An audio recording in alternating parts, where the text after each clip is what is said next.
20 दिसंबर 2020 ये वो दिन था जब एक 30 फीट की बोट बहामस आइलैंड से फ्लोरिडा की तरफ रवाना हुई, जिसमें 20 मुसाफिर सवार थे। इस बोट ने पहले भी ये सफर कई बार तय किया था, जिसकी वजह से ये सफर इनके लिए बहुत ज्यादा नॉर्मल था। फिर आखिर इस बोट के साथ ऐसा क्या हुआ कि समुंदर इसे निगल गया, या फिर ये कश्ती किसी तूफान का शिकार हुई, इसके बारे में कोई भी नहीं जानता। अगर इसके बारे में कोई इन्फॉर्मेशन थी तो वो ये थी कि बहामस आइलैंड से ये बोट ठीक ठाक हालत में निकली थी। इसके अलावा एक और इन्फॉर्मेशन भी थी कि इस बोट को बरमूडा ट्रायंगल को क्रॉस करके गुजरना था।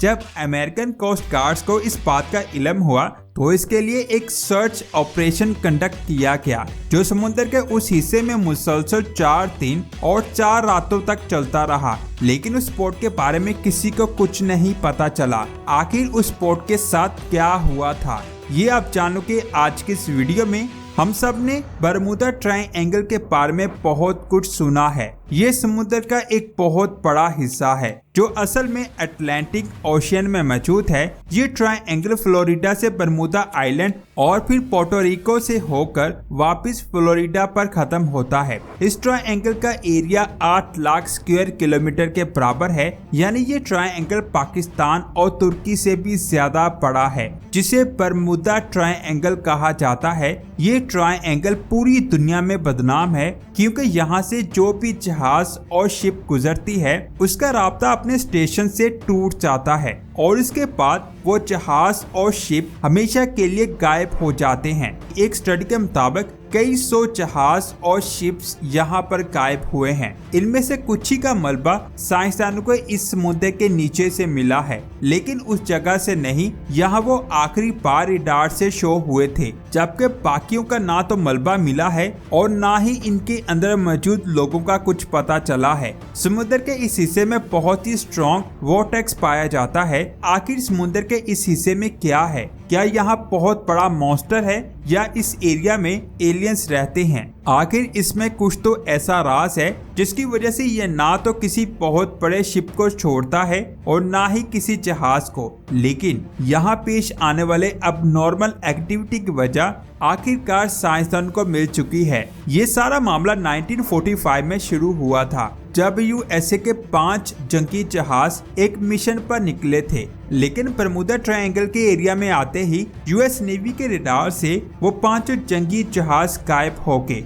और वो भी एक साथ। इस वक्त वर्ल्ड वार 2 को खत्म हुए सिर्फ कुछ ही महीने गुजरे थे, जिसकी वजह से यूएस नेवी का शक था कि शायद किसी दुश्मन ने उनके जहाजों को गिरा दिया है। उन्हें ढूंढने के लिए एक और जहाज को भेजा गया, लेकिन ये जहाज भी इस एरिया में जाते ही रडार से गायब हो गया। इस तरह ना ही उन 5 जहाजों का पता चल सका और ना ही उस दोबारा जाने वाले जहाज का पता चल सका। यही वो वाकया था जिसकी वजह से दुनिया भर में बरमूडा ट्रायंगल को खौफ की निगाहों से देखा जाने लगा। लेकिन इस वाकये से तकरीबन 10 साल पहले कुछ ऐसा ही सीन एक और जहाज के साथ हुआ, लेकिन खुशकिस्मती से उसमें बैठे लोग अपनी जान बचाने में कामयाब हो गए। 19 साला जॉर्ज और डेविड अमेरिकन नेवी में ऑफिसर्स थे। इनको अचानक अपने फादर की मौत की खबर मिली तो इनको एक प्राइवेट जहाज के जरिए अपने घर जाना पड़ा। अभी जहाज को बरमूडा ट्रायंगल के समुद्र के ऊपर पहुंचे सिर्फ 20 मिनट हुए थे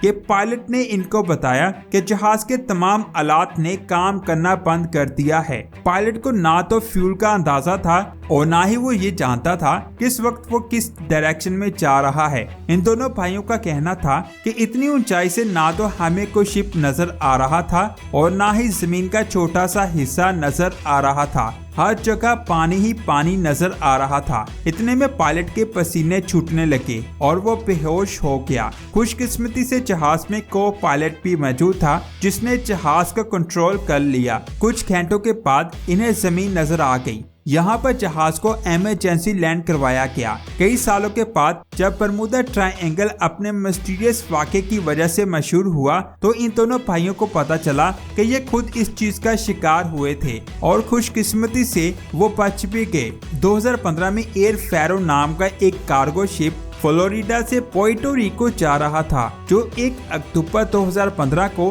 रडार से गायब हो गया।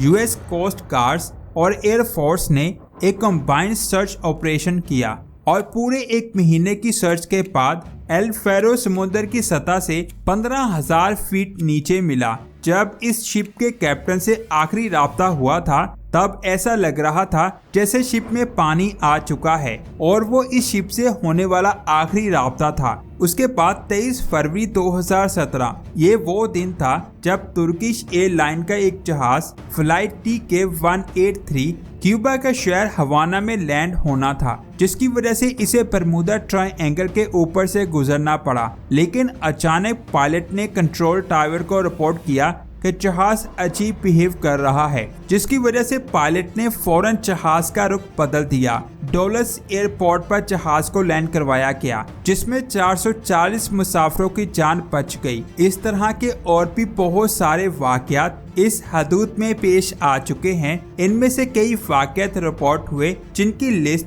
विकिपीडिया पर मौजूद है, लेकिन चंद इंसिडेंट ऐसे भी थे जो आज तक कभी रिपोर्ट नहीं हुए। 1967 में एक अमेरिकन बिजनेसमैन जिसका नाम बुराक था, वो अपनी लग्जरी यॉट में मियामी बीच की सैर को निकला, लेकिन थोड़ी ही देर बाद बीच गार्ड्स को बुराक की कॉल आई और उसने बताया कि उसकी यॉट किसी ठोस चीज से टकराई है। जब गार्ड्स वहां पहुंचे तो वहां ना उनको यॉट मिली और ना ही वहां बुराक का कोई नामो निशान था।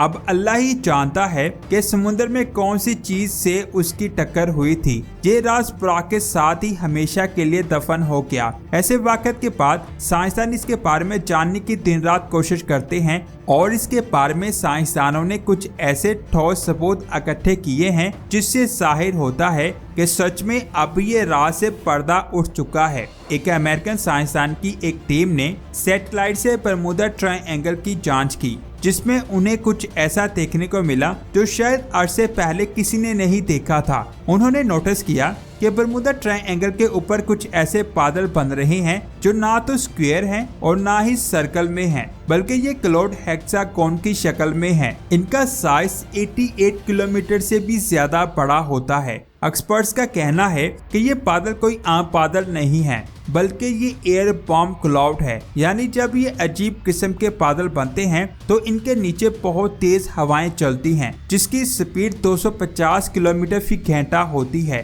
साइंसदान का कहना है कि हो सकता है कि ये बरमूडा ट्रायंगल में होने वाले हादसात की एक वजह हो सकती है। वैसे आपको इसके बारे में क्या ख्याल है, नीचे कमेंट करके जरूर बताएं। आज की ये वीडियो आपको कैसी लगी ये भी कमेंट करके बताएं। अगर अच्छी लगी तो इसे लाइक करने के साथ साथ आगे लास्ट में शेयर करें। मिलते हैं एक और शानदार वीडियो में। अपना बहुत सारा ख्याल रखें। अल्लाह हाफिज।